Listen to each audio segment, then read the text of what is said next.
மெழுகுவர்த்தி உருகுவது போல் பெரும்பாலான பெண்கள் பிறந்ததிலிருந்து தாய் வீட்டிலேயே மிகவும் கஷ்டப்படுகிறார்கள்.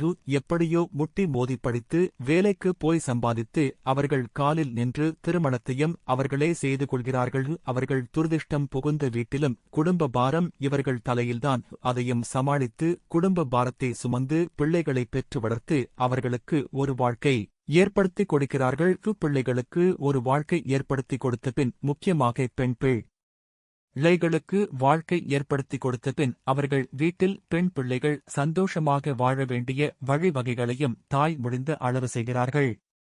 ஏதோ ஒரு காலகட்டத்தில் பெண்ணுக்கும் தாய்க்கும் ஏதோ விரிசல் வந்து மனஸ்தாபம் வர சுத்தமாக தாயிடம் பேசுவதையே நிறுத்திக் கொள்கிறார் தாய். கணவன் இவர்களால் நிம்மதி இல்லாமல் உழைத்து பாடுபட்டு பெற்ற பிள்ளைகளால் சந்தோஷம் கிடைக்கும் என நம்பும் தாயிடம் பெண் குற்றம் காணும் போது தவறு தாயிடம் இருப்பதாகவே வைத்துக் கொண்டால் கூட அந்த தாய் என்ன செய்வாள்?